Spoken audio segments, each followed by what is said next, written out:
UP के बहराइच में हुए भयंकर बवाल के बाद अब आपको बता दें कि योगी सरकार एक्शन में है और बुलडोजर एक्शन की तैयारी कर ली है। जिन घरों से पत्थर बरसाए गए थे उन घरों को तोड़ने की कवायद शुरू हो गई है। प्रशासन ने अवैध घरों और दुकानों पर निशान लगा दिए हैं और किसी भी वक्त बुलडोजर गरज सकता है। रिपोर्ट आपको दिखाते हैं।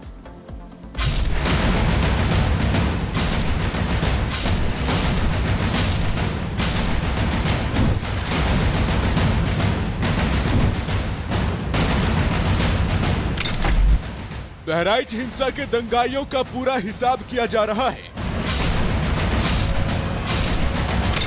पहले पुलिस ने दंगाइयों का हाफ एनकाउंटर करके उन्हें लंगड़ा बनाया।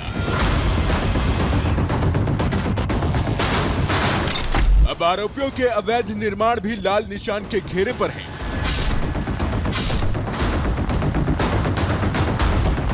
बहराइच में मूर्ति विसर्जन के दौरान दंगाइयों ने हिंसा फैलाकर जो गलती की है, उस गलती की दंगाइयों को ऐसी सजा मिलने जा रही है कि दंगाई और उनकी 7 पुश्तें भी याद रखेंगी। बहराइच के महाराजगंज इलाके में जिन घरों से दुर्गा प्रतिमा विसर्जन जुलूस के दौरान पत्थर फेंके गए थे, योगी सरकार उन्हें मिट्टी में मिलाने जा रही है। बहराइच पीडब्ल्यूडी विभाग और राजस्व विभाग ने हिंसा वाली जगह पर अवैध तरीके से बने घरों को चिन्हित कर लिया है। जिन घरों और दुकानों को तोड़ा जाना है वहां पर लाल निशान लगा दिए गए हैं और इन्हीं मकानों की जद में बहराइच हिंसा के मुख्य आरोपी सरफराज और अब्दुल हमीद का घर भी आ रहा है। पीडब्ल्यूडी विभाग और राजस्व विभाग ने 23 घरों में अतिक्रमण हटाने का नोटिस चस्पा किया है, जिसकी मियाद आज खत्म हो रही है। महाराजगंज बाजार में लोक निर्माण विभाग के द्वारा 23 घरों में एक नोटिस चस्पा किया गया है और ये नोटिस मुख्य आरोपी के घर पर भी चस्पा किया गया है। 23 संख्या है जिन घरों को ये नोटिस जो है वो दिया गया है और इस नोटिस में मियाद 3 दिन की दी गई है, जिसके बाद लोक निर्माण विभाग की तरफ से कार्रवाई जो है वो ध्वस्तीकरण की जाएगी। अधिकारी दावा कर रहे हैं कि अवैध निर्माण के खिलाफ होने जा रही कार्रवाई का बहराइच दंगा और उनके आरोपियों से कोई लेना देना नहीं है और अवैध निर्माण के खिलाफ कार्रवाई सड़क चौड़ीकरण को लेकर की जा रही है। लेकिन ये बुलडोजर एक्शन बहराइच हिंसा के बाद हो रहा है, इसलिए अब प्रशासन की कार्रवाई को लेकर सवाल खड़े किए जा रहे हैं। मानक बिंदु ये रखा गया है कि इस सड़क के सेंटर पॉइंट से 60 फीट इधर और 60 फीट इधर जितना भी अतिक्रमण का इलाका है, उस इलाके को खाली किए जाने को लेकर 3 दिन का वक्त दिया गया है और 3 दिन बाद अगर आप स्वतः इस अतिक्रमण को नहीं हटाते हैं तो प्रशासन इस पर बुलडोजर एक्शन करने वाला है। गौर करने वाली बात यह है कि बहराइच में जिन 23 घरों को नोटिस जारी किया गया है उसमें 19 मुस्लिम समुदाय से जुड़े लोगों के घर हैं, जबकि अतिक्रमण की जद में 4 घर हिंदू समुदाय से जुड़े लोगों के भी चिन्हित किए गए हैं और हिंदुओं के घरों पर भी अतिक्रमण हटाने का नोटिस चस्पा किया गया है। क्योंकि आज अतिक्रमण हटाने का आखिरी दिन है, प्रशासन की तरफ से जो समय सीमा दी गई है उसकी मियाद आज रात तक खत्म हो जाएगी। इसलिए माना जा रहा है कि 24 घंटे बाद जहां हिंसा हुई थी वहां बुलडोजर गरज सकता है। Bureau report, Republic Bharat. तो बहराइच हिंसा मामले में अब तक जो कार्रवाई है पुलिस की ओर से वो ताबड़तोड़ चल रही है, लेकिन कौन कौन जो गुनहगार थे रामगोपाल के, उनको लेके जो कार्रवाइयों का दौर है वो किस तरीके से आगे बढ़ा, जरा समझ लीजिए इस ग्राफिक्स के जरिए। साहिल खान देखिए गिरफ्तार किया गया है, अफजल गिरफ्तार किया गया है, तालीम का एनकाउंटर कर दिया गया, अब्दुल हमीद को गिरफ्तार किया गया है, फहीम को गिरफ्तार किया गया, सरफराज का एनकाउंटर कर दिया गया, साहिर खान को गिरफ्तार किया गया। तो देखिए ये वो चेहरे हैं, ये वो नाम है जिस वक्त रामगोपाल छत पर चढ़े हुए थे जब उन पर ताबड़तोड़ फायरिंग की गई और जिन लोगों ने उनके साथ बर्बरता की सारी हदें पार कर दी, उन पर अब पुलिस का एक्शन चल रहा है। कुछ लोगों को हिरासत में लिया गया है, गिरफ्तार किया गया है, तो कुछ लोगों का एनकाउंटर कर दिया गया। हालांकि इस पूरे मामले में अब तक 11 एफआईआर दर्ज हो चुकी है, 87 लोग ऐसे जिनको अरेस्ट किया जा चुका है। लेकिन ये वो खास गुनहगार हैं, ये वो खास चेहरे हैं जिनका या तो एनकाउंटर किया गया है या इनको पुलिस ने गिरफ्तार कर लिया, यानी कि पुलिस की ओर से इस पूरे मामले को लेकर एक्शन लिया जा रहा है और जो राम के गुनहगार हैं उनकी आखिरी गिनती शुरू हो गई है।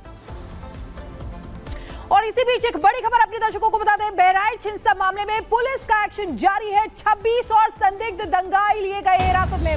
मामले में अब 87 गिरफ्तारियां हो चुकी हैं। 13 अक्टूबर को बहराइच में हिंसा हुई थी, जिस मामले में यूपी पुलिस ने अब तक 11 एफआईआर दर्ज की है, 87 आरोपियों की गिरफ्तारी की है। राम गोपाल मिश्रा की हत्या के मामले में पुलिस लगातार दबिश दे रही है।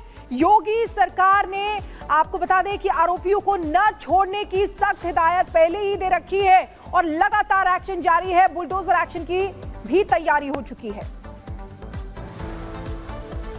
विगत दिनों दिनांक 13 अक्टूबर एवं 14 अक्टूबर को तहसील मैसी के कस्बा महाराजगंज में घटित घटना के परिप्रेक्ष्य में थाना हरदी द्वारा प्रभावी कार्रवाई की गई है, जिसमें 26 व्यक्तियों को गिरफ्तार किया गया है। आज इनको जेल भेजा जा रहा है। विगत दिनों दिनांक 13 अक्टूबर एवं 14 अक्टूबर को तहसील मैसी के कस्बा महाराजगंज में घटित घटना के परिप्रेक्ष्य में थाना हरदी द्वारा प्रभावी कार्रवाई की गई है, जिसमें 26 व्यक्तियों को गिरफ्तार किया गया है। आज इनको जेल भेजा जा रहा है। पुलिस का एक्शन लगातार जारी है। अब बुलडोजर चलाने की बारी है। उसके पीछे की सारी तस्वीरें हमने आपको दिखाई। 87 गिरफ्तार और कितने फरार हैं, इसी बात को बताने के लिए इस बड़े प्लेटफॉर्म पर हम अभी आपके सामने हैं। तो बहराइच हिंसा मामले में पुलिस का एक्शन तेज हो चला है और चारों तरफ शांति है, सन्नाटा है, लेकिन जो अवैध है वो खुद वहां से हटाया जा रहा है। कोई ठेले पर अपना सामान लेकर जा रहा है, उन दुकानों को खाली कर रहा है। और हम बराबर कह रहे हैं कि इसमें हिंदुओं की, मुसलमानों की, सभी की दुकानें हैं। तो 26 और आरोपियों को पुलिस ने पकड़ा है। हिंसा मामले में अब तक 87 गिरफ्तारियां हो चुकी हैं। अब तक 6 नामजद आरोपियों समेत 1000 लोगों पर एफआईआर दर्ज किया गया है और उपद्रवियों पर बुलडोजर एक्शन की पूरी तैयारी कर ली गई है। कभी भी हो सकता है। 23 मकानों पर पीडब्ल्यूडी ने नोटिस चस्पा किया है, जिसकी तस्वीरें हमने आपको दिखाई। तो बहराइच हिंसा के बाद जो इलाके में जो सामान्य हालात हैं बिल्कुल वैसे ही दिख रहे हैं। तो फिलहाल हर अपडेट हम आपको बता रहे हैं। बाजार में जो गतिविधियां हैं, लोगों की जो आवाजाही है वो बिल्कुल शुरू हो चुकी है। लोग आ जा रहे हैं, कहीं कोई परेशानी, दिक्कत नहीं है। तो दंगा, बलवा और हिंसा को लेकर जिस तरीके से तस्वीर निकल के सामने आ रही है, बीजेपी के वरिष्ठ नेता मुख्तार अब्बास नकवी ने इस पूरे मामले को लेकर अपना बयान दिया है। नकवी ने कहा कि बलवाइयों की कुटाई और दंगाइयों की ठुकाई समाज की सुरक्षा के लिए बेहद जरूरी है। सुनवाते हैं आपको। दंगाइयों की कुटाई, बलवाइयों की ठुकाई ही जो है वो समाज के सौहार्द और सुरक्षा की भलाई है। अगर दंगाइयों की कुटाई नहीं होगी, बलवाइयों की ठुकाई नहीं होगी, तो समाज के सौहार्द और सुरक्षा की भलाई नहीं हो सकती। और जो ये सियासी सूरमा है, आज तक जिस तरह से दंगाइयों का संरक्षण करते रहे, उनको जो है वो प्रमोशन देते रहे, प्रोटेक्शन करते रहे, आज वो सवाल खड़ा कर रहे हैं।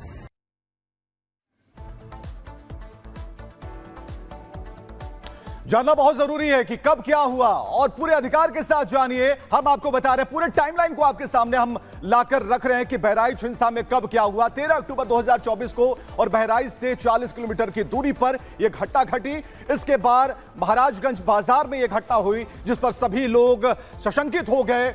और उसके बाद महाराजगंज बाजार में जो गतिविधियां थी वो अलग तरह की हो गई। राम गोपाल मिश्र की हत्या कर दी गई। और इसके बाद 14 अक्टूबर की तारीख जब महसी और महाराजगंज में जो माहौल था बिल्कुल बदला।